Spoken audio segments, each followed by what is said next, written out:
Throughout history, mankind has sought to answer what happens after death. After all, the end of life is part of the human condition. In an effort to alleviate our fears of demise, many theologians, religious scholars, and scientists have sought to discover proof of the soul, and to a greater extent, where it goes post-death. One such scientist was set out to find if the very centre of our being has a physical weight. Although an impossible task, you might think, a theory was conceived that concluded that a soul weighs around 21 grams. Derided as a case of selective reporting, the theory would see widespread rejection within the scientific community. Despite this, many see the results as a hopeful glimmer of life after death. In order to prove this, the study would go down a dark path. Welcome to the dark side of science.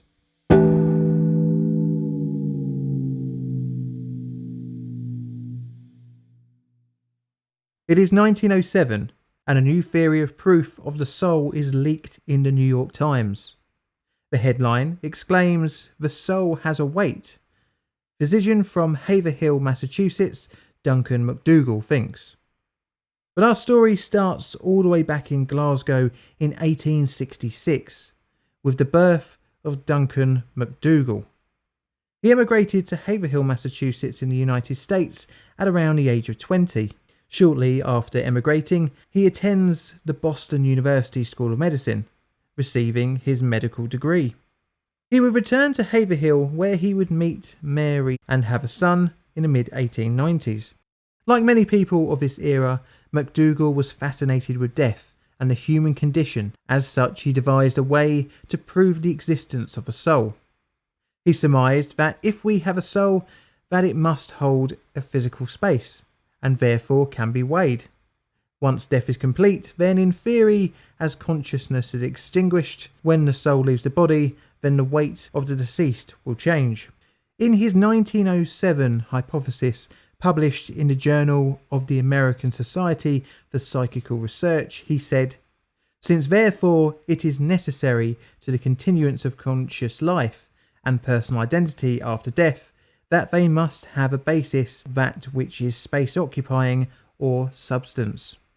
The question arises, has this substance weight?" To prove the theory, MacDougall needed access to people near the point of death. But not only that, but also incapable of being able to move, as this would make conducting the weighing easier and more accurate. As said by MacDougall himself, "It seemed to me the best to select a patient dying with a disease that produces great exhaustion, the death occurring with little or no muscular movement, because in such a case the beam could be kept more perfectly at balance and any loss occurring readily noted. Needless to say, this task is easier said than done, as very few people in their last moments of life would be willing to take part in the study. But a disease that killed roughly 25% of the adult population would create a ready supply of bedridden subjects, and this was named consumption, or better known today as TB. The disease takes a relatively easily predictable progression, allowing sufferers time to make arrangements for their affairs post-death. This prediction of the time of death was assisted with the discovery of the X-ray in 1895 by Wilhelm Röntgen. As the disease was spreadable by kissing, coughing, breathing or sneezing, many sufferers were sent to homes for treatment and to stop the spread. One of these was Dr. Cullis's consumptive's home. Between the 1860s and 1890s, the institution, based in Roxbury, Massachusetts, had taken care of over 2,000 critically ill patients.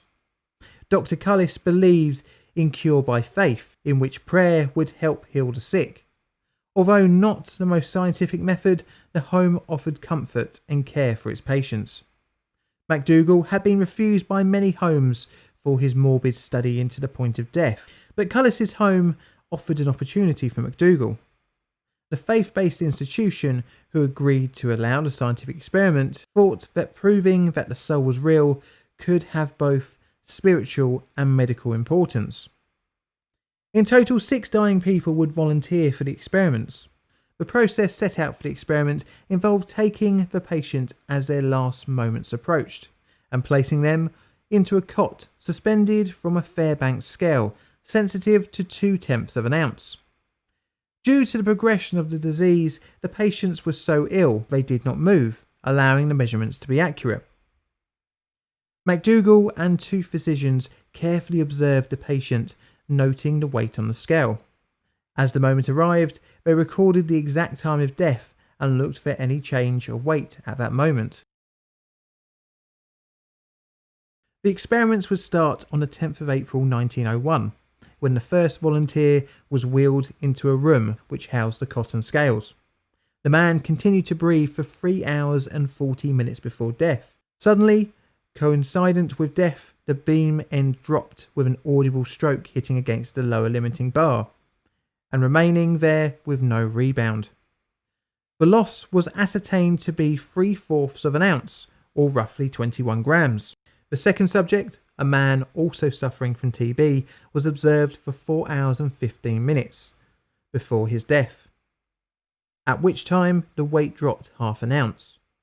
4 more patients will be observed by MacDougall. Patients 3 and 5 were observed losing a small amount of weight, but 4 was discounted due to scale failure and 6 was disallowed due to the patient dying whilst entering the cot. In MacDougall's thinking, animals didn't have souls, so as a control of sorts, he conducted the study on 15 dogs.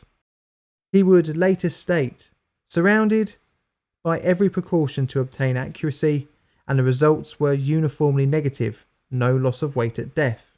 Although not explicitly stated, it is likely that the dogs were poisoned in order to measure the moment of death. The tests on the dogs were vitiated by the use of 2 drugs, administered to secure the necessary quiet and freedom from struggle, so necessary to keep the beam at balance. 6 years later, in 1907, before his results were published in the Journal of American Society for Psychical Research, the New York Times released the story. The study, upon publication, received strong criticisms. One of the loudest was from physician August P. Clark. Clark explained that the difference in weight loss between humans and dogs was primarily due to one thing: sweat. You see, as the body dies, the cooling effect of breathing no longer takes place, leading to a momentary increase in body temperature, causing a quick burst of sweat, which would evaporate, and this could easily account for the missing 21 grams. The big difference with dogs is that they don't have sweat glands, so wouldn't lose the weight in this manner.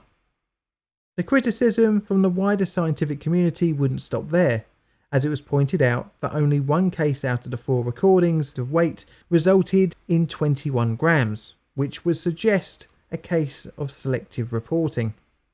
From a modern perspective, the methods used in 1901 to ascertain the exact moment of death are not as accurate as you would have liked.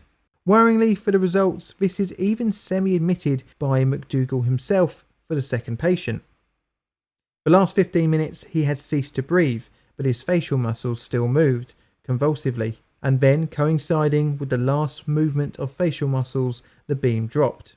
Another criticism is the sample size, which by most scientific standards is way too small to yield any discernible result, of a total of 6, with only 4 results being allowed.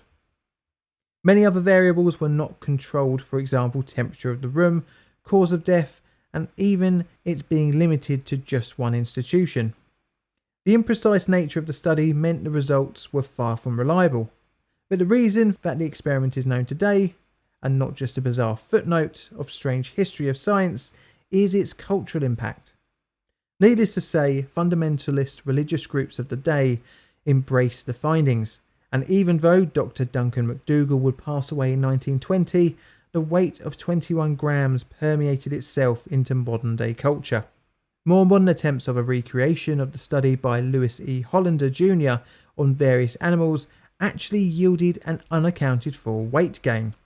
So I'm going to rate the 21 grams experiment a 5 on my ethics scale, and that's mainly for the needless slaughter of the dogs. How would you rate this experiment? Let me know in the comments below. This is a Plainly Difficult production. All videos on the channel are Creative Commons Attribution Share Alike licensed. Plain Difficult videos are produced by me, John, in a currently sunny southeastern corner of London, UK. Help the channel grow by liking, commenting and subscribing. Check out my Twitter for all sorts of photos and odds and sods, as well as hints on future videos. I've got Patreon and YouTube membership as well, so check them out if you fancy supporting the channel financially. And all that's left to say is thank you for watching.